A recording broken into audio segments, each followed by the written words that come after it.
Right, we're the day after the day when everything fell apart, and she was really upset with almost everything. From the minute she came, Honey had severe problems with postmen and ladies, and the lady who fostered her before told me that one of the things she did was go crazy and then rip up the letters. Now this morning, when the postman came along here, she did bark and I thanked her, which was as normal, but her agitation level is up a little bit, as you can see. She knows the sound of gates clicking, letterbox going, everything. So I have her on lead, and the postman is not far. He's actually across the road working his way back down. So I am going to take control of this situation.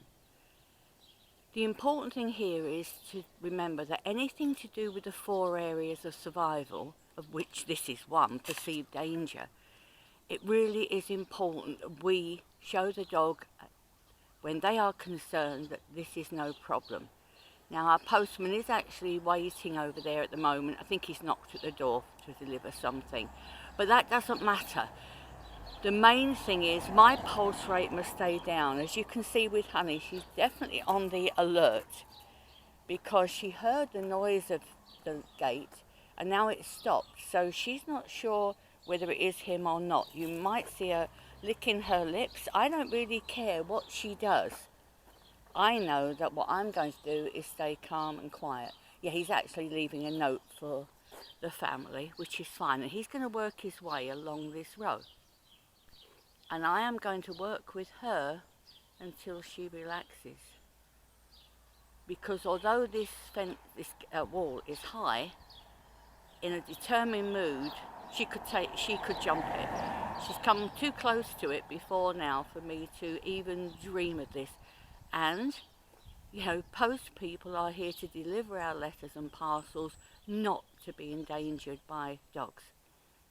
And fortunately, I have spoken to the post people and said, I'm so sorry that she does currently react like this, but I'm dealing with it, and they've been lovely. So she may react now when the letterbox goes, because she'll hear that. Yep, she knows he's on the go. Look at her tail, she's full of it. See, all these little sounds tell her post person.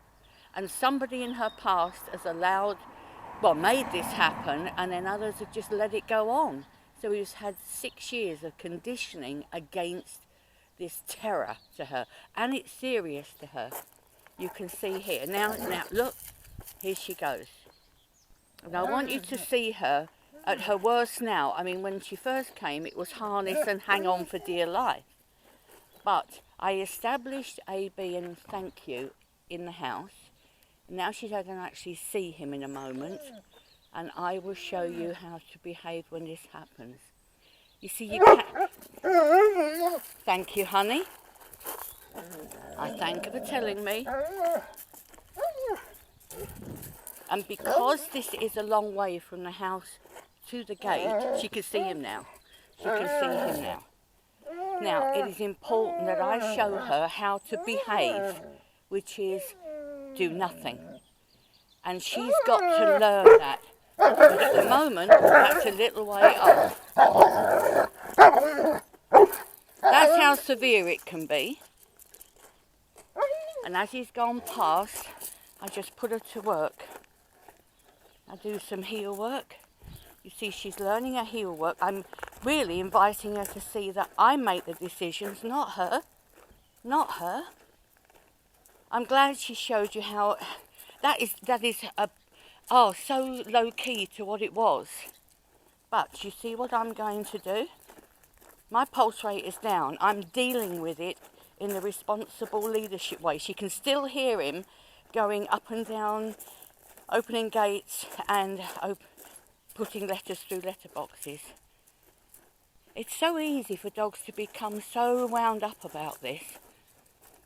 But if you take control of the situation, you see, you cannot control a dog. I cannot stop her from doing that by shouting at her. That's just going to make it worse. If I were to shout at that moment, she'd be hearing me say, kill 'em, get 'em. And of course, what's she going to do? try and kill them. And I say, post people come in for enough bad stuff, bless them, and it's not their job. So she's beginning to calm down. She's still too much on her toes. And you see, I've taught her to walk nicely on lead. There's still a smile in the line. You can see she's yawning, licking her lips, all classic. Now she's thinking. But you see, having taught her to walk with good manners, which is part of Amersham bonding, then she knows when I move, she moves. When I stop, she stops. So none of this happened when she first came. And now I move her steadily away from the area, but then I'll take her right up to the gate, showing her that I make decisions. These important ones, which it may sound melodramatic, but it's not. To her, it's life and death. It really is. If a dog is afraid of something, watch her work in her mouth. You can see her thinking, licking her lips, moving her mouth. She should stay with me now. Now we've gone from reaction to thinking. She's doing okay. My pulse rate is still down. See, she's licking her lips again. She's really thinking about this, which is what I want. She has to think, well, her ear's not making anything of it, so perhaps there is nothing to fear. So I bring her back to the calm of the house. You see, with having such a long distance, and it is a long distance for a dog to go, they can build up steam, as it were, and distress. So now, honey, come on, love, hey, good girl, tail going, it's all over. From disaster we get success again, don't we? Yeah, licking your lips. It'll take her about another 5-10 minutes just to completely chill out, but it is important. You see how she's licking her lips. When your dog's thinking for itself, it will do that. Lick lips, yawn, ears are very active. See, she's just thinking now, what was all that about? Still looking if anybody goes past. She's still in a heightened state. Believe me, that was nothing to yesterday. I could not get near her yesterday. Not because she would hurt me, but because she was just moving so fast. Yawning again. See, she's decided to SIT. I never give them any commands, or I hate the word commands, I really do, but I never tell them to do anything. They have to work it out for themselves, which she's done quite nicely. And what I should do now is give her a couple of minutes, then call her to me for something nice, just to show her I'm not only the one that makes decisions, but I'm also the provider. Good girl, hon.